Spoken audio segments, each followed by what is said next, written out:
Welcome to Crescent City with your hosts Natalie Jean and Jackie Zabrowski.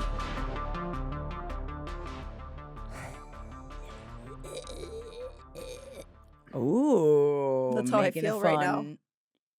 River Queen noise. I think it's more. I'm one of the Halloween parties I'm going to. I'm going as Sally, who's the final girl from the Texas Chainsaw Massacre. She's like technically considered the original final girl, and this is what you're gonna wear because I don't think she wore a mermaid costume. her as a mermaid. Oh, you're gonna be her as a mermaid. It's actually gonna be easy to describe to everybody all night.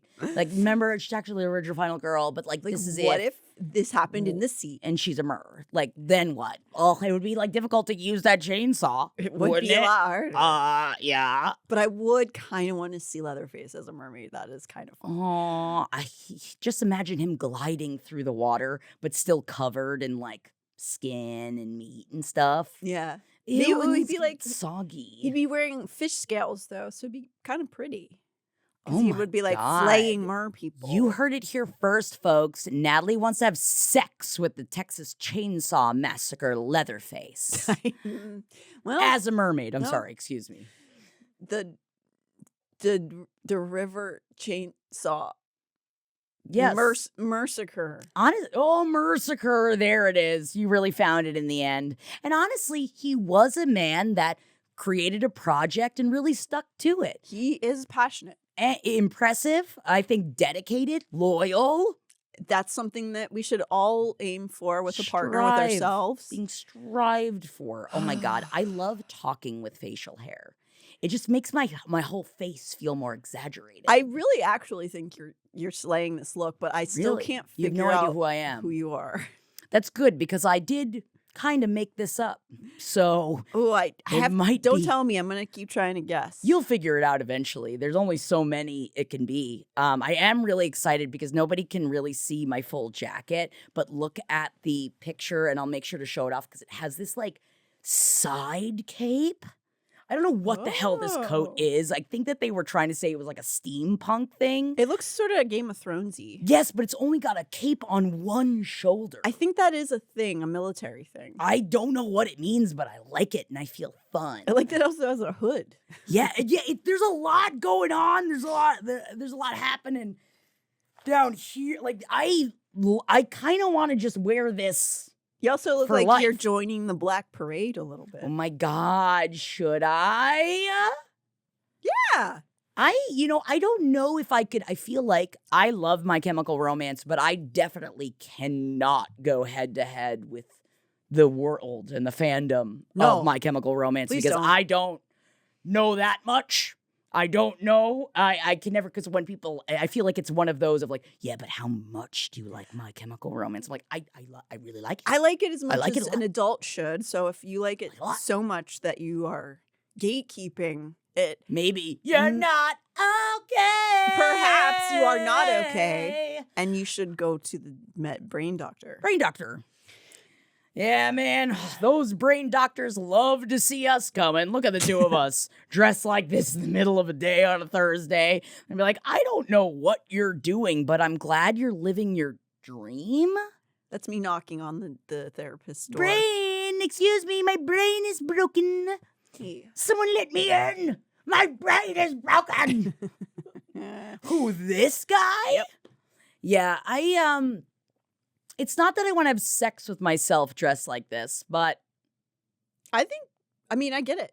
I do get it. Oh, this is the perfect place for me to talk about.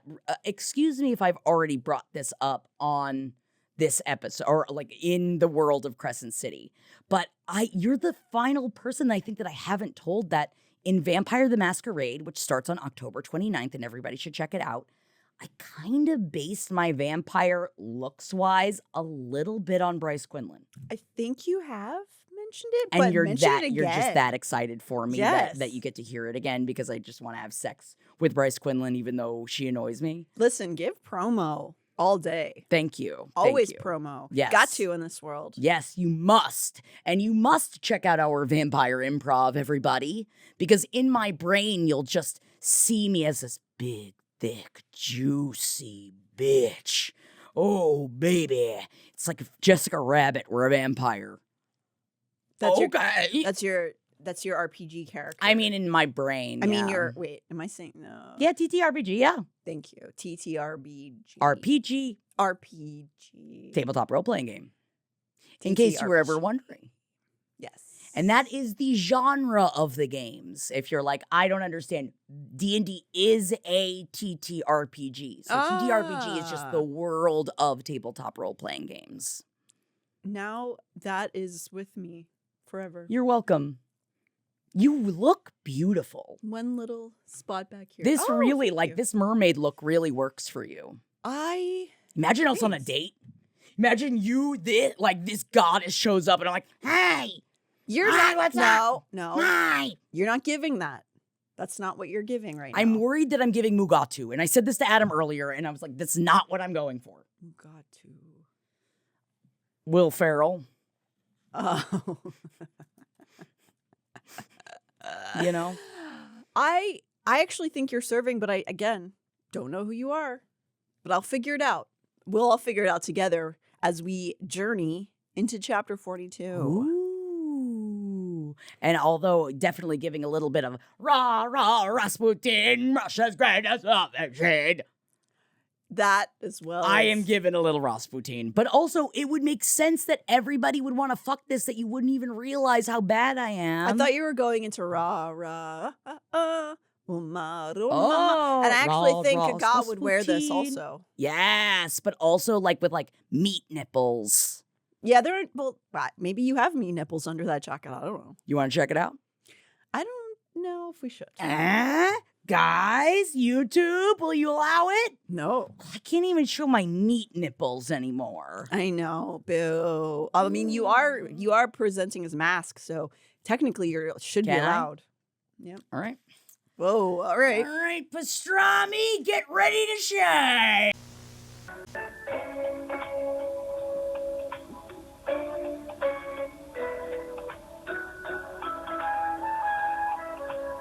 And we're back. I hope you guys all enjoyed those meat nipples. I feel conflicted.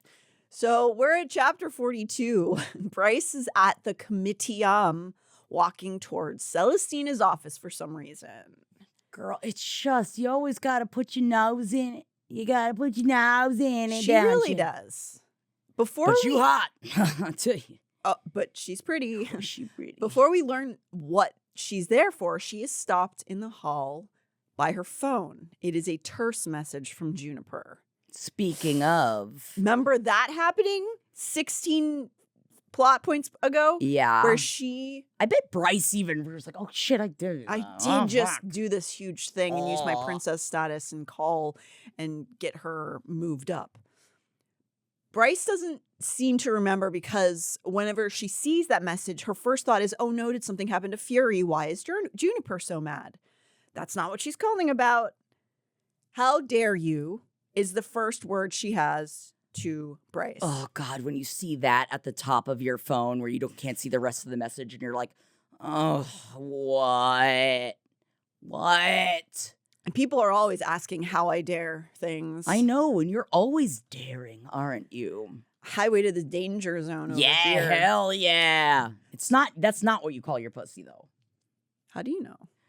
I don't. The meat nipples, though, they talk. Oh, yeah. Oh, they talk to one another. Yeah. That's I'm assuming scary. you have them as well. I think mine are made of abalone. Oh, you don't like meat. Yeah, you would hate it if you had meat nipples. I'm sorry, Natalie. Thank you. Mine are pineapples. Plant-based. Oh, those nipples are impossible.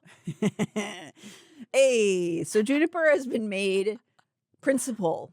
This is what Juniper is calling about. Bryce doesn't seem to get why it's bad. Yeah, I got you what you wanted. It's at least something she can do with her status, is what she says to Juniper. Being a princess sucks. Here's something that's good I can do with it. Right? Juniper is enraged. She explains to the seemingly distracted Bryce, because Bryce is not really computing exactly what's happening with Juniper, that Bryce took an accomplishment away from her. That people will always speak of Juniper as a, quote, diversity hire. Despite the fact, by the way, we should mention that things like DEI exist because of the nepotism and mediocrity of the wealthy and connected. Think about that. What do you think about that? Beautiful, not hooved bitch gliding across the stage. Yeah, so that's a whole nother conversation. But again, very much understand why Juniper would be devastated by this.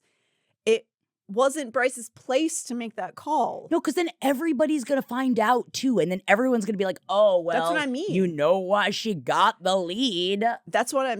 Totally. Like, she's already fighting this uphill battle that is unfair to her, but it is her battle to fight unless she asks you to help in some way. For you to overstep her and be like, no, I got it. Don't you worry. And like pat her on the head. Which Bryce was not doing, but it could feel like that. But it's like, I know she wasn't doing that on purpose, but, girl. It's arrogant and it's condescending. Even if she meant well and didn't see it that way, that's what it is. Bryce doesn't seem to get how bad this is and tells June she'll call her as soon as this meeting is over and that she's sorry. June just hangs up on her. She's livid. Rattled, Bryce takes a few breaths, beginning to realize she may have really messed her friendship up. I like of all the things she's fucked up, I feel like this is the first time that she's like, maybe I did do something wrong. Well, I wish that I had that reaction. God, no. I have the opposite. If I'm worried I did something wrong, it's just over and over and over and over. Obsession. Yeah. I wish that I could just be like, well. Do you know some people do live that life? You know, some people don't have anxiety. It's crazy. Sometimes I feel like it breaks my brain to think that I'm like, oh my God, so are you not like worried about things that you make up all the time, real or make up? Like that's awesome. I imagine it is. We're never gonna know. No. And I think that anxiety can have, it can be great. For some reason, I'm not thinking of right now. Fight or flight, appreciate that. Brain, because we know it's the brain looking out for you. Heads on a swivel. So, she is fantasizing about taking a ballet class when this current meeting is over to clear her head. Because, yes, she obviously did mess up this friendship, but she also is doing some other thing that seems quite important here in this office. She knocks on Celestina's door and enters the room. Embarrassed, Bryce remembers that she again used her princess status to gain this meeting. She thinks about how she's like, oh, I'm doing this again. But it doesn't matter now. She's here. She's she already got at in the meeting. room. Celestina suspects Bryce is there to ask for Hunt back because, as you recall, his punishment is to be sleeping in the barracks for 2 weeks. Yes, and he has to go play video games with his boy, okay? And it sucks because he can't even make kiss. He can't. Oh, so hard for him. But I mean, I'm glad. I don't want him to be like tortured in the town square. No, and I don't want his wings ripped off or anything. No. Bryce apologizes for Hunt leaving Celestina at the party, which is why he's punished, and tells her she wouldn't have asked him had she known. She understands, and Bryce is saying she supports the punishment. She is saying, I'm not asking you to, stop the punishment, but can I borrow him for one night in that time period? We know. Girls with their toys. Right? She's like, I gotta get it in, bitch. You know what I'm saying? No, she doesn't say that. Maybe it would have worked, though. Honestly, with Celestina, you never know. Right now, we really don't know exactly we don't know what her vibes are. So, I mean, we do know that she didn't saw off his wings publicly. Yes. So I guess we know at least a little bit about her. You are whatever vibes you are when you are alone, and we never truly know. Oh, God. So all my vibes are just me going, oh, God, I'm horrible. Oh, God, I'm the worst. Yeah? Natalie, are you telling me that these are the vibes that I give? Look at me, I'm peace. Yes, I'm like the yin yang symbol. You're like the yin yang twins. Oh my God. But I guess we're kissing? Me and myself. But they were kissing, right? The yin yang twins? Yeah. Did I make that up? Were they a couple? I thought they were brothers. I mean, sometimes I'm going to put yin yang twins kissing. Ew. Yin yang twins kissing? No, they didn't. Shake it like a song, shake it like a. I mean, if they were They weren't kissing, they kissing. were really overcompensating with their misogyny. I mean, no hate. Very fun dance music. Sometimes you got to kiss it out. I like, coming up with rumors. Man, I forgot about whistle while you encourage it. twerk. Oh, yeah. How could you, Natalie? That's how I get through my day. I am going to play that later. Don't you worry. So she asks, we know as the reader, we know that she's asking for this day Thinking of off. tattoo, by the way. It was tattoo that I was thinking of that they were thinking. Those heads is going a different group. Look at my outfit. I'm thinking internationally. I'm giving a little Rasputin on there. Try to poison me. Try to murder me. I think you're the first person in history who's confused tattoo with the Yin Yang Twins in any way. I think I was thinking of the Whisper song. I don't know. I don't know. I think that I put so much adhesive glue underneath my nose that I think I'm starting to float over here. I would love to see Yin Yang Twins cover tattoo songs. Those tattoo songs are bangers. The crossover we never expected. So, well, maybe they could get married to each other and have a double wedding. Because Yes. they were fake lesbians. Tat-tang sisters. Tattoo. Okay, we have to get through this chapter.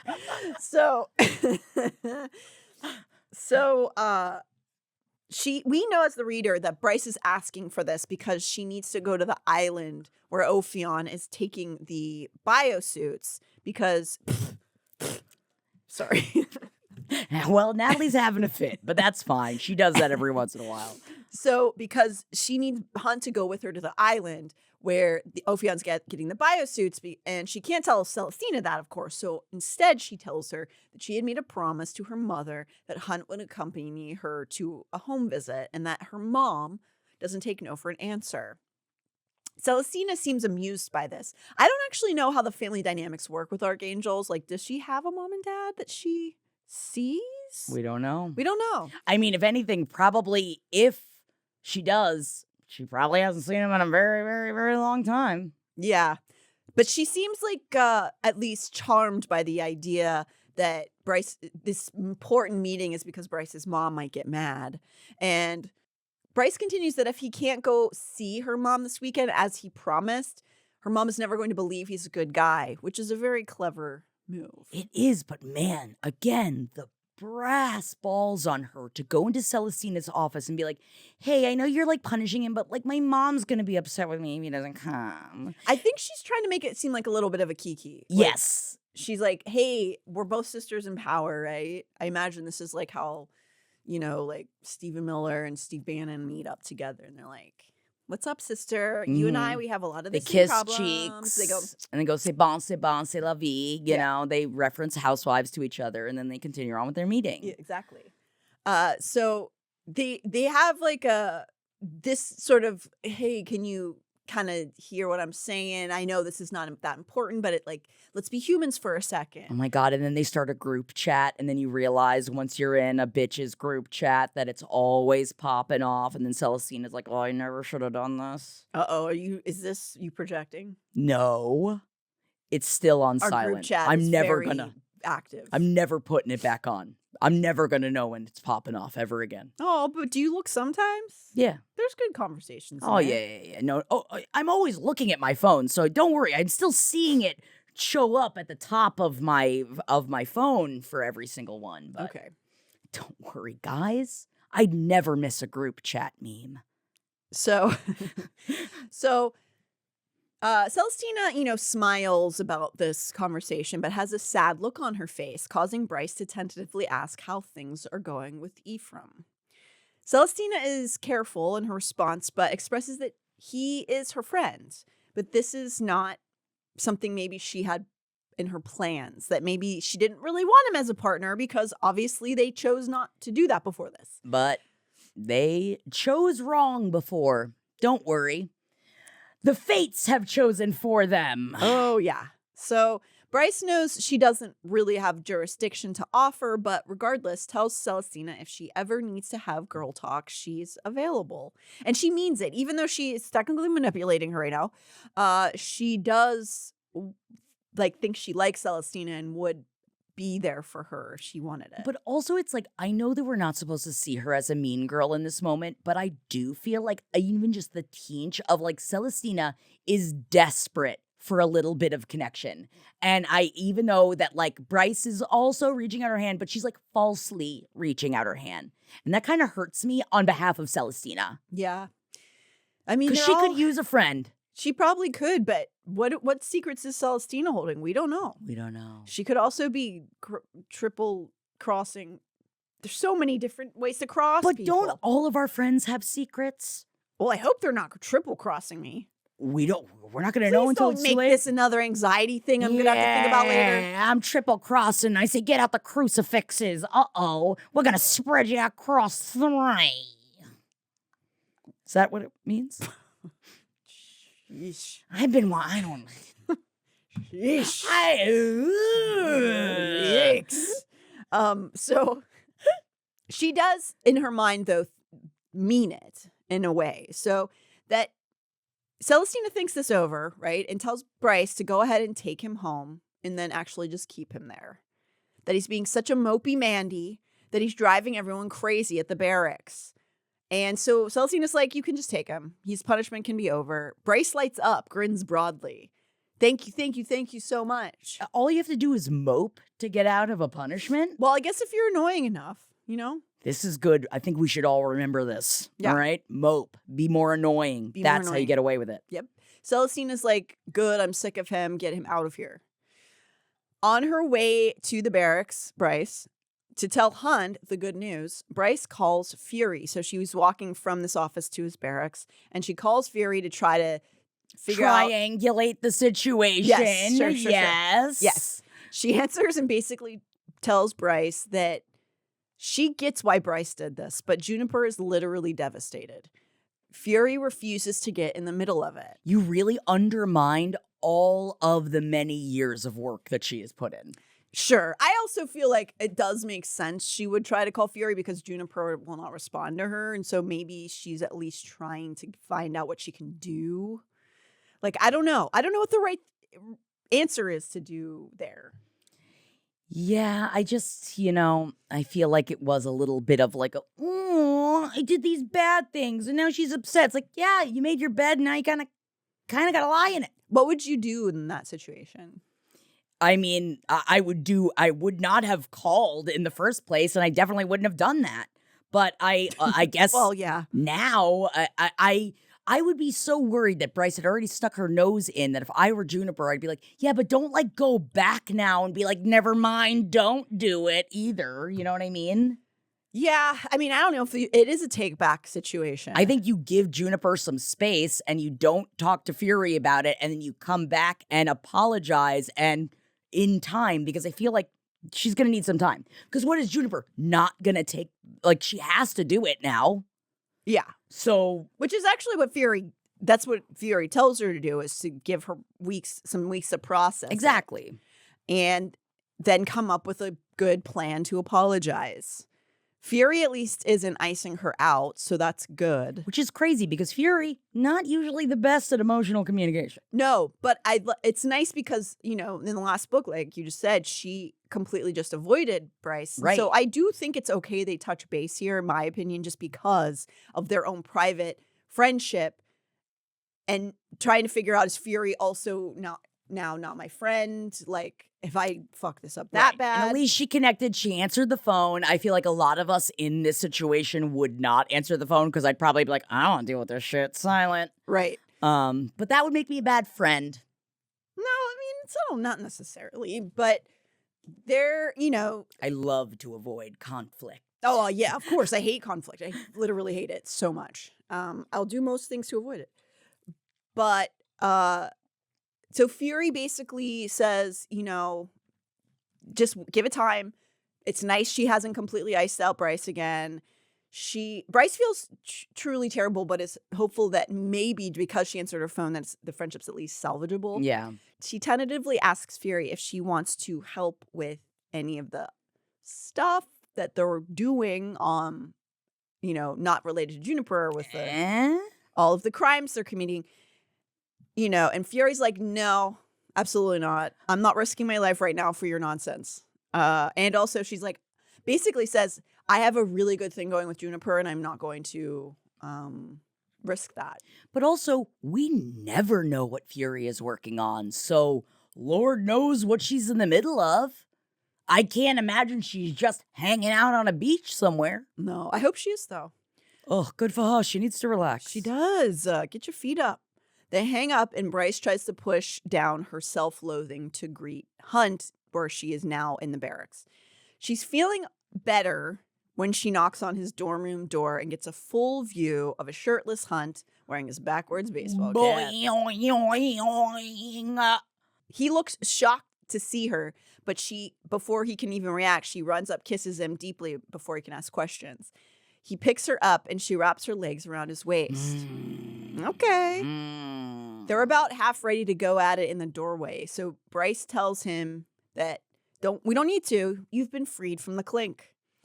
He seems to be in shock as he puts her hands all over him and tells him that they're also going on a trip. He keeps going, wait, you showed up, you got me out here. Yeah, because all of the blood is in his dick, so he can't comprehend. He's what like, trip, she's saying. okay, yeah, okay. Okay. So as they're having this conversation, they get interrupted, unfortunately, by the Sneersons. Oy, oy, oy. It's like you have no other job but to just be annoying. But you're very attractive also, and then that's extra annoying. Bryce turns to see Pollux with his arm around the hind. He asks if Hunt's paying her by the hour. Oh, hilarious. Wow. Another prostitute joke. Oh, my God. It's so, what are you taking your roast from the Book of Sabine? Yeah. Is she a bitch, too? Do you have one of those wow. books that are in people's bathrooms that tell you jokes? Yeah, but it's just Sabine roasts, and they're all the same, and they're all bad. Just talking about being sex workers. What you may as well go and have sex. I think that's one of the Sabine quotes. Yeah. So she tells him as much, and the couple continues on to whatever sludge pit they're heading towards. So they just come and interrupt the moment. Just keep walking. Keep walking over here. Hunt is too distracted to even glare at the couple and tries to pull Bryce into his room, his dorm room, his empty dorm room. But she doesn't want to do it here in this empty, weird frat house thing. I mean, it is dorm banging, always fun, always dicey. I've personally never done such a thing. No, I'm sure we've talked about it before, but it's fun. It's a young person's game. It's a young person's game. I don't want to do that anymore. Okay, I hope not. God, no. Jackie's over at the college campus again. Let me in the dorm. Let me just experience again. I'll bring my own man. Come on, let me in. Oh, you want to just use the room? Yeah, I just want to use the room. Yeah. You're not coming to leer at college kids. No, I just want to be on the XL twin off the floor. A little loft. Yes. God, I fell off that thing so many times. Yeah. Why did we have loft? I don't know. Did you put it into a loft? My dorm, I put up in the loft because you need the space underneath.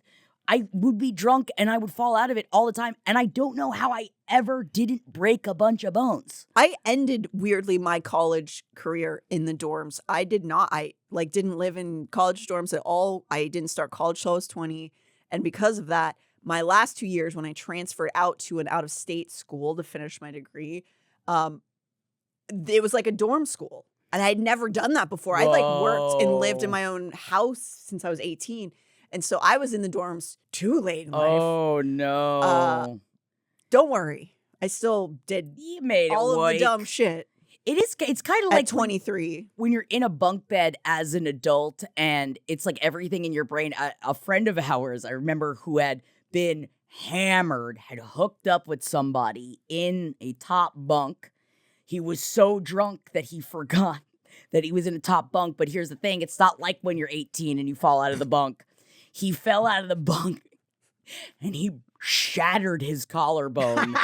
And Sorry. then he had to tell everybody that he fell out of a bunk. And I'm talking somebody in their early 30s. Ew. Fell out of a, but that's the thing, when you're in your early 30s and you're hooking up with somebody, you don't really expect to go back to somebody's place in the top bunk No, of a bunk bed. I would feel like I was committing a crime. Well, that's it. And the person of age, not in a door, course, not like of course, it was just something, because in New York, all the places were so small that this person was trying to utilize their space. Yeah, I no, can't New York smile all the way, or else I think this is gonna fall off. So I just keep like,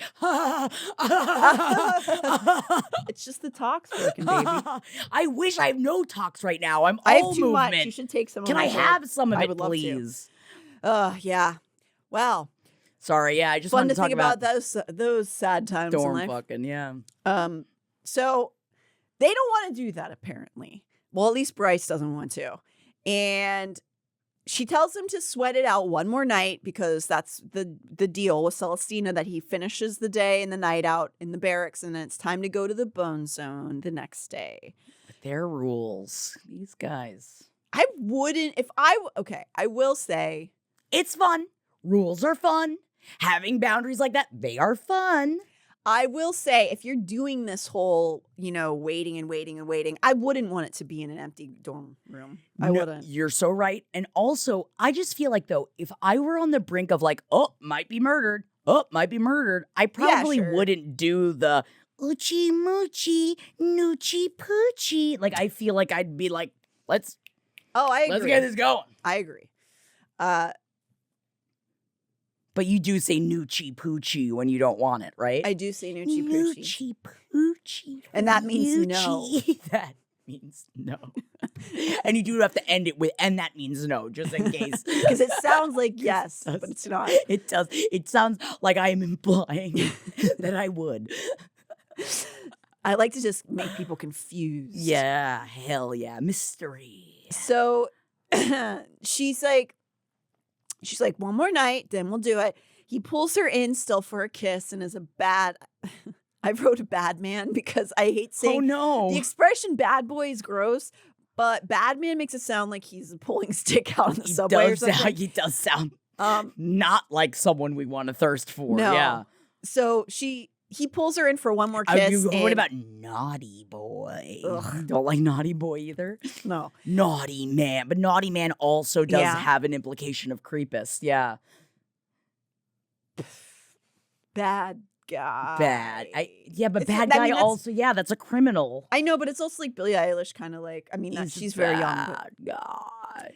Duh. Yeah, and then it's cool. So he flirts with her. He pulls her in for a kiss, and he makes a little promise for later. He puts his hand in her pants. I know. I didn't want to upset you. Just thinking about that, it puts me off my game. I know, you get upset. Now I'm gonna have to. Oh God. Noochie boochie. Okay. Is that the right one? That's my That's my like Chris Angel word to bring me back. Yeah. Oh, noochie boochie. So cut over. So we have that scene. He gives her the promise of what's to come, and then he closes the door on her, and she's like, "Oh my goodness." So we cut over to Ithan in this time period, and he's surprised to see that the Prime is calling him on his cell phone as he stands outside the astronomer's fucking building. Oh, that's cute. It's me on the phone. It's me. It's cute. Oh. Well, you're the Prime? Oh. This is what I chose. Yes, it is I, the Fendir Prime. And no, I am not a wolf. Well, but am I an old, young, maybe hot, maybe too old, about to die wolf man? Yes, I am. This is fascinating that this was your choice of what you think he looks like. What do you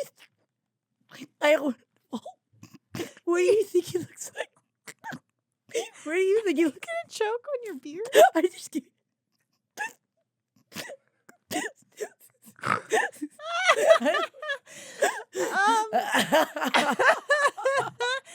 I don't. No. I saw it more as like a really old like Clint Eastwood or something. Like he like this is not. This is not what you saw.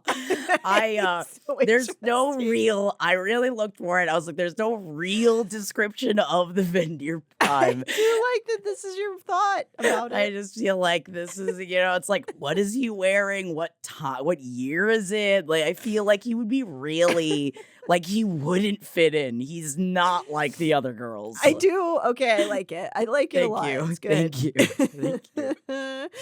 Now it makes sense of why you didn't know who I was, though. I'm like, who else would I be? Guys. But also let us know, did you also have absolutely no clue who I was? Let us know. You are giving a little bit of a villain, which is interesting because the Prime so far is not coming across as a What villain. gives villain about this? It looks like you're like evil. I think you are judging a book by its roosty cover over here, okay? I don't know what's I bought the pieces separately and I'm like, yeah. It's like if you're put them all together. It's like yeah. if you're evil Fury from another dimension. You know what I mean? Like yes. Oh my God. Yes, because this is also my Fury wig. So yes, maybe this is Fury in disguise while she's working on other projects. yeah. I could see that. Yeah. For sure. That's what she was on the phone with Bryce being like, I can't talk right now. I'm kind of dressed weird. All right. So we're with the Prime. The Prime you. Is here. We've been with him the whole time. Yes. Ithan is surprised to hear from you because technically all wolves have your phone number, but they're not usually call. It's like for literally emergencies only. So he's never called. Can talk to them. The pack can brain speak. Or is that my just thinking of Twilight? Sorry, I think sorry, that's it's just Twilight. Okay. Ouch! I'm sorry. Also, I think Joe Rogan says that about wolves. So maybe you're in the Rogan sphere. Oh, like all wolves? Yeah, I think he thinks all wolves can talk to each other. I mean, it's kind of fun. Yeah, sure. So yeah, they do. They go awoo. They go ow. Yeah, and they awoo back. Aw, I love it. But that's what he's like. Why is he on the phone? That's weird. Why is the Prime calling me? He answers, and the Prime reveals that he has just learned about what Sabine has done to Ithan. Because remember, Bryce went and visited the Prime to try to get information from him and then accidentally let it spill because apparently the Prime had no idea Sabine kicked out Ithan. I'm just a wolf. You just a wolf? I'm just a wolf. I mean, you're technically the lead wolf. I'm the head of the wolves, but I don't know. I can't know what every wolf does. Well, apparently your daughter is causing shit all the time wherever she goes. Bitch! I started that nickname. Good. But also, get her in check a little bit. Yeah, I do own her still, so I guess I should go make sure she's the... I mean, I didn't give her the fucking sword. That's true, you didn't. So think about that, baby. Baby girl. I'm a queen. I don't think you should be talking to me like that. I was talking to Sabine. Oh, okay. That she was my baby girl. Stop. Get out of here. You like this? You like my look too much? I'm seducing you too easily?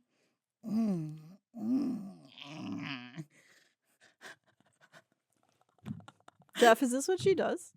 I already sent him a picture and said, "You're looking for round two?" I sent it to him and see, because, yeah, he said, yeah. He said, yeah? Yeah. I feel so like I'm going to leave it on. Jeff is very, accepting and patient. Yes. I think he would be. He's very patient. So he, at the Prime's request, Ithan explains what happened to lead to now. So basically breaks down all the events that led up to Ithan being ejected, including the reason that he was, which was defending Bryce. And we know the Prime already thinks Bryce is a wolf in her heart. Wolf at you, not a wolf. No, not Next. a wolf. Next. Get back in the water, bitch. I wish. Sorry, I can say that. I am the Prime. I know. And she says, it's fine. Don't worry about it. No, I think all I hear is... The Prime listens intently and then asks what he's going to do now. So the Prime listens to Ithan's story and says, Ithan, what's your plan? Ithan explains that he's moved in with Ruhn and is figuring it out from there. The Prime tells him, this is a shocking twist, that if he wants to come back, he can come back as an alpha of his own pack, if he desires. Are we talking about the same Ithan? I think I needed to get into the Defender Prime's fucking head for a moment and be like, let's think about this. I agree, but also, could you have said this before he was almost murdered by your daughter? Right. Give him a little bit of confidence.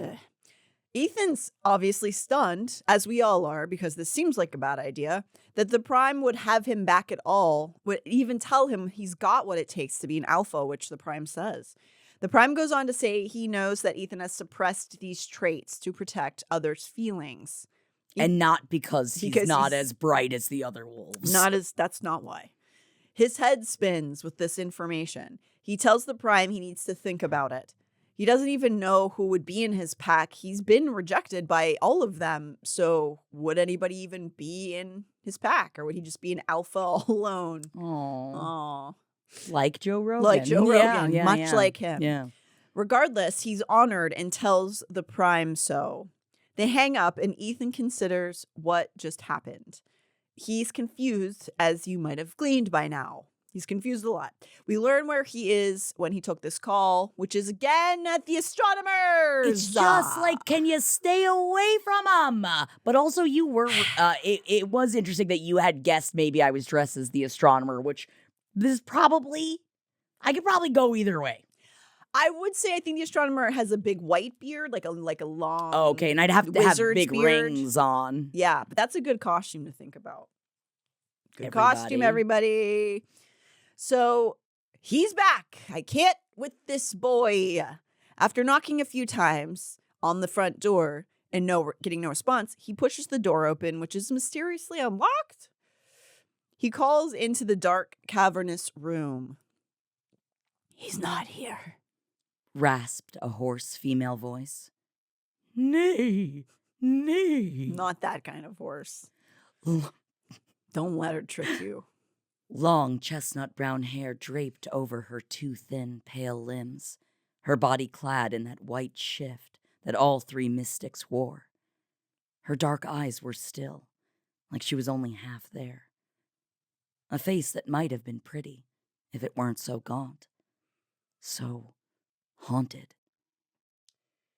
So it is the female mystic, and she is not in her tank. Nope, all dried off. She's like jerky now. Yeah, I think you would be kind of like your skin would probably be so nasty. Ew, it's probably sloughing off, right? I guess you must have to have some sort of magic Suit. charms on or something. Suit. She explains that the astronomer left to get a part for her tank. It's not working after all of the melee the other day. And so she must sit outside of it and wait. Ithan is disquieted by her. He can't gain a scent off of her, likely due to her years in the tank. Suddenly, the mystic recognizes him as the male who pulled her from the tank when her breathing apparatus stopped working. She uses the word freed, as in, you freed me, which stops him in his tracks because he doesn't know what that word means, and he has to go look it up in a dictionary. Freed? Yes, just to go find a paper book dictionary. He's contemplating it because he assumed when she was screaming, take me back, that she wanted to go back in. And so the word freed is confusing because that makes it sound like she was imprisoned. He wonders in horror in that moment if when she begged to be taken back, she didn't mean to the spiritual plane inside the tank, but take me back to wherever she had been brought from in the first place. Ugh, God, I feel like that's a whole paper trail. Yeah, that's a lot. The mystic speaks to him in clipped sentences, seemingly having a hard time speaking, explaining that the astronomer will be angry to see Ithan here, and he probably won't want to answer questions, which is what Ithan explains to her why he's here again. So he asks if his brother is really safe. Oh my God, he's dead. Sorry. Is he really safe in the bone corridor? But she's like, I don't know, dude. I don't know. And even if he was or wasn't, what is this going to do for you? Just going to keep asking, just to agonize over it? So he's like, oh, okay. Bye. As he gets up to leave, I guess I'll leave. All right. As he gets up to leave, the mystic surprisingly suggests that he should go see a necromancer if he'd like to know about his brother. He turns back to her to reply that he's probably not going to do that, but thanks. And in that interaction, she moves slightly. And the movement sent a whisper of her scent toward him. Snow and embers, and Ithan went rigid, whirled to her. You're a wolf? What are you doing here? So, she's a wolf! Also, isn't Snow and Embers Rowan? Pine and snow. Pine and snow. Pine and snow, but I'm saying there's a little bit of snow in there, so it's like, is it a shifter? I was trying to remember if somebody else smelled like Snow and Embers in the other books. Specifically, I can't remember. I just know Pine and Snow is my forever Rowan. Yeah, you're right. And he's my forever. I know. Ow! Ethan. Just stubbed my toe. Sorry, it sounded like I hit you. It sounded like you and then went, stop it, Natalie! Natalie! Don't agree with me! We're not going to have this table for much longer. So my toes will be safe. Thank God. Ethan Freed? Ethan feels rage at realizing this is a wolf trapped in this tank, this prison, this coffin, and demands to know what pack would allow her to be sold like this. She explains that her parents and siblings were not part of a pack, almost sounding like they had been exiled for some reason. Her abilities showed up around the age of 3, and they sold her to the astronomer in order to feed their family. He's aghast to know that she has been in the tank, according to her, since the age of 4. Even more so when she tells him she has no idea how old she is or how many years she's been in there. She could be hundreds of years old for all either of them know. She has never, on top of that, been given a name. And as he pries further, she seems to get alarmed and tells him to leave. So she starts to give up this information about herself when he realizes that she's a wolf. But then when she realizes that she's saying a little too much and maybe like revealing too much and it would put her in danger, she says like, don't worry about it. I'm fine. Get out. There's no way for her to leave. She's sold. She's contracted. There's magic, imbued in all of it. That's it. And he argues with her. And she returns with a little bit of an attitude. I mean, I would. I'd be like, bro, I'm telling you. What's going on? And technically, Ethan sees that as a positive. He sees it as a wolfy trait. Like she has some fire in her still. And it's the embers. In fact, in that moment, he gets the sense that she's actually not only a wolf, but an alpha. This makes him sick, seeing an alpha trapped in a tank. Though she's telling him to leave, it's giving the sense not that she wants to stay in this tank because she loves it, but because she knows she's trapped in it in many ways. Ethan gives her his name and tells her to call for him somehow if she ever wants to leave. She doesn't say no. She kind of just nods at him like as in, okay, maybe she will consider this. But Ethan is frustrated. In this moment, he knows he can't pull her out, even though he's like really thinking about doing it. He decides to act on impulse. Usually this is irritating with Ethan, but this time I'm with him. Yes. He walks over to the soft glow of the container, holding the astronomer's rings, which he apparently doesn't risk wearing out and about. I get it. He's probably got a good insurance out on him, though. Right. Or maybe he doesn't, and that's why he doesn't wear them out. Maybe. Think about that, astronomer. Also, maybe people would maybe it is a crime and he's like hiding it a little. Who knows? I mean, yeah, they are prisoners, but at the same time, They're fire sprites. sprites are not seen, as people. Yeah. The mystic warns Ithan as she sees him walking towards those rings that the astronomer will kill him if he takes them. But he just essentially calls her bluff and calls his bluff, saying, okay, good. The old good. Okay, go sue me. Go ahead. I mean, at this point, it's like the list of how many people want to kill Ithan is just growing longer and longer. So it's like, what does it matter? Also, yeah, for sure. That, and I think he's also saying, yeah, I'm doing something wrong, but that would mean the astronomer would need to go to the judicial system.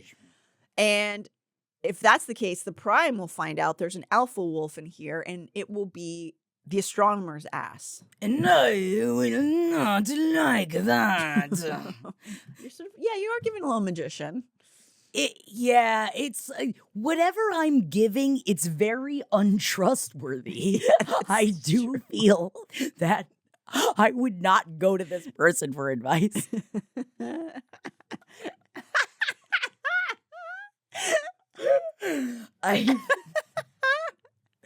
It's so stupid. Man, you know what? If you're having a bad, stupid day, go get a stupid mustache and spirit gum it to your face. See if you can keep it on. It's just so, because then when you can't laugh, then it just makes you want to laugh, and it might put a smile on your face because I feel so stupid. No, you're good. Cut over to Tharion as he stands/floats once again before his aloof, menacing queen. You're very good at being the menacing queen. Thank you. She's sitting in coral this time, weaving nettle, which I assume is supposed to look like her knitting. Cute. Yeah. I also want to just have thrones made out of different like art objects like this. Like everywhere in the sea is like her throne. Yeah, but you're never comfortable. And you're always kind of like, ow, I'm fine. Ow. I think because she's an elemental and she can kind of float, she can kind of just feel like be around it. Okay. It's just about giving the vibes. Love this. I actually get a vibe from her, the way she acts. She reminds me of the I was caterpillar. just about to say that. Oh, yes, really? like with the weaving, and but it's like, honestly, it's a better hobby than the smoking and all the hookah. And the like aloofness and just sitting like, and who are you? Yes. He has just informed her of the intel in this scene that Pippa Spetsos will be at the island with the mech suits. And because their interest lies with Emil, not the suits, he asks her for Blue Court backup to interrogate Pippa. So he's explaining that they're going to the island and they don't care about the biomech suits. They want the boy. That's what the River Queen wants, at least.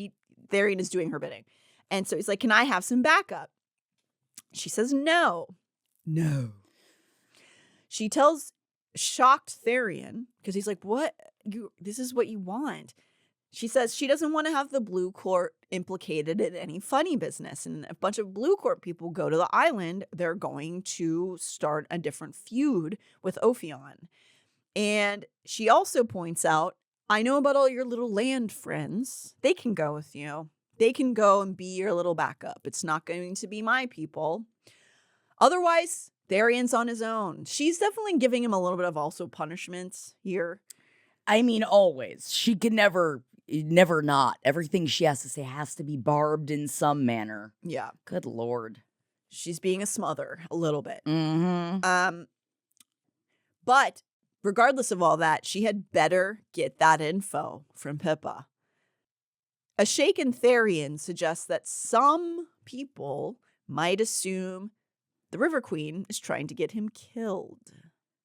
Slowly, so slowly, the River Queen turned from her weaving. He could have sworn a tremor went through the riverbed, but her voice was dangerously smooth as she said, Then defend my honor against such slander and return alive. I mean, it's a fun play.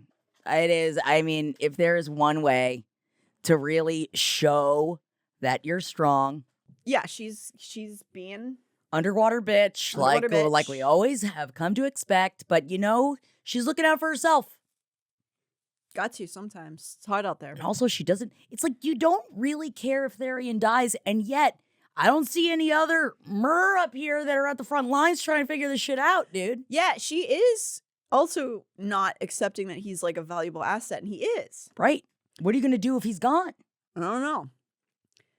But Tharion's resigned to what she said. He can't do anything about it. And he swims away, wondering if he's about to die, silently hoping he can prevent his queen from using Emil. So even though he's doing this job, he doesn't want to bring Emil back. So he's like, hopefully I don't find him. Cut over to Ruhn. There's a lot of people in this chapter, if you haven't noticed. Yeah. We're all in the one chapter still. Oh, yeah. We cut over to Ruhn, who is on the brain bridge, looking at Daybright. Their chairs from last time have now become certainly not more sensual velvet couches.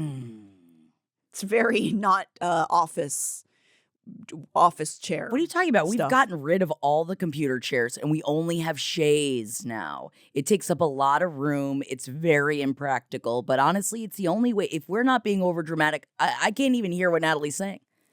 Unless she's, coiffed, having the vapors. It's certainly awkward with the office employees. Yeah. And we're like, on the chase, can't hear you. On the chase, can't hear you. On the chase. Day tries to keep it business, but immediately folds, accusing Ruhn of flirting with her. They are so ridiculous. Oh my God. Brain Bridge is heating up. Ruhn says, no, I'm not. But then he concedes after like 3 seconds and instantly asks her to give him a punishment. Oh, good Lord. God. If intergalactic mind space had rooms, I'd say go get one. Yes. I mean, they're in one. Is this a room? They are. I assume, it's probably, you do have to pay by the hour. It's expensive to maintain a brain bridge. It is expensive. It's true. They go on flirting sort of like high schoolers, and he's like, what kind of punishments do you like? Restraints, floggings? And then she's like, no, I don't care for any of that in bed. What do you like? It's like, okay, I guess we're not talking plans anymore. Okay. They coyly try to figure things out about each other without revealing too much. Because again, even though they're flirting, they can't reveal personal stuff about their lives. It's like Love is Blind. It's just like it. And I imagine That's they the also... one they're in different rooms, right? Oh, yeah. Yeah. Where they don't do any background checks on them. And then it's so crazy when people are like, oh my God, these guys are all assaulters. And it's like, oh, wow, maybe we should have looked at that. Nah, they don't got to. What's that? What are you going to do? Have people be not criminals? Yeah. So they're doing these like coy questioning. She seems surprised and a little afraid when he guesses that she comes from House of Sky and Breath. She doesn't affirm that she does, but instead asks why he believes that. He explains that she's like the wind. You're like the wind.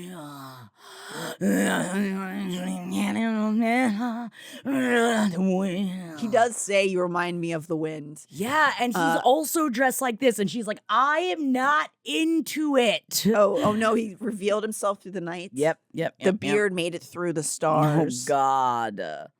Just the beard. She's like, oh, that's your... She only sees You have a this. long pointed beard. Oh, okay. Unexpected. Are you committed to that, or would you like... I'll do anything, baby. So, yeah, he says this, and he says that she seems like powerful or been able to cool and freeze without a thought. Oh my God, it's like you're so strong. And so I don't even like, it's like he doesn't even know if she's beautiful or not. He just knows her strength. He also tells her it seems like a lonely place to be. She gets quiet and then thanks him for seeing her. Oh, brother. Oh my God.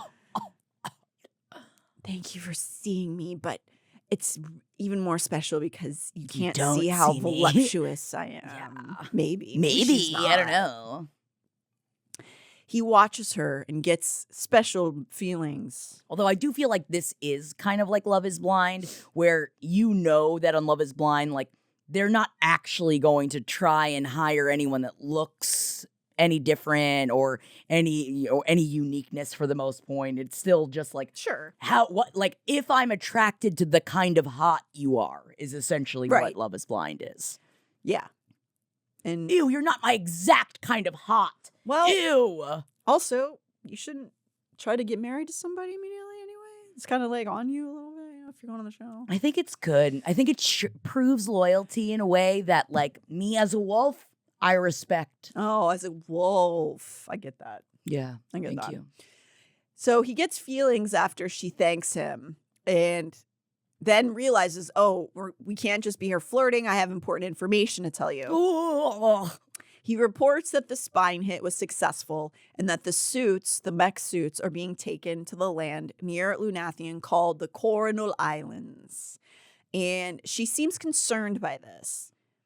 And he thinks about how Cormac had asked Hunt to go look at the suits, bringing Bryce into it. So basically, as he's revealing this information, he's reviewing the thoughts that he had about saying, hey, these biomech suits that the Asteri built, we got them off the spine, we're sending them over to this island with Ophion. And how he now is going with Cormac because Cormac asked Hunt to go look at the suits because he's an expert, which means Bryce is going. So much. This is all one chapter. Yes. Which means Bryce is going, which means Ruhn is going to go because Bryce is going. But Ruhn's on the brain bridge and he's... But then he's not telling her that. He's just thinking about how that's going to happen. Because she doesn't know who he is. Ithan... Mech suits. Okay. Mech suits. Yep. And in that plan that he's going over in his mind, Ithan, Declan, and Flynn are remaining behind for monitoring, and so that there are fewer bodies going to the island that could be, perceived.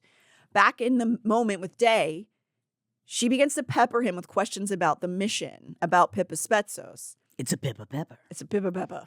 Pippa Peppa. He still wants to flirt, however, and asks if it's because she's worried about him. She laughs and is like, nah, I don't. But then in that moment, gasps and doubles over as if in pain. He calls out to her, Day. But after a moment, she blinks out. He didn't think. Launching over the fainting couch, he sprinted down her end of the bridge, into the dark and night, flinging himself after her. Ruhn slammed into a wall of black adamant. Time slowed, bringing with it flashes of sensation. No images, all touch. Ooh. Who had an adamant wall, you remember? Oh, my dick. Your dick has an adamant wall? Yeah. Better watch out. Yikes. I see a bad wolf rising. Do you remember? No. Just saying. So, Ruhn is shocked by this interaction. Wait a second. So does that mean it's Ruhn's adamant wall? No, it's Day's. Okay. Yeah. Interesting. I know maybe where your mind's going. We'll see. You never know what I am thinking. I don't. I really don't.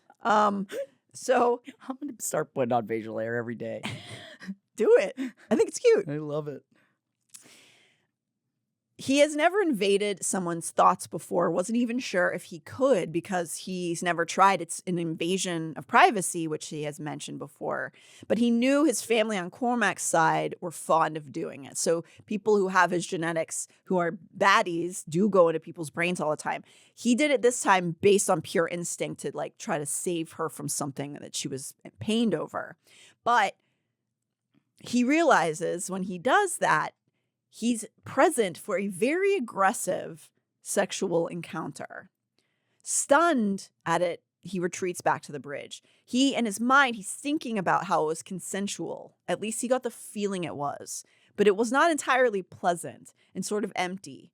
He mulls over this startling, unexpected bit of intimacy that he just experienced. He had no idea why he waited, why he stayed. Had no idea how much time passed until a flame once more emerged from that wall. Her fire had banked enough that he could make out long legs walking toward him, halting upon finding him kneeling.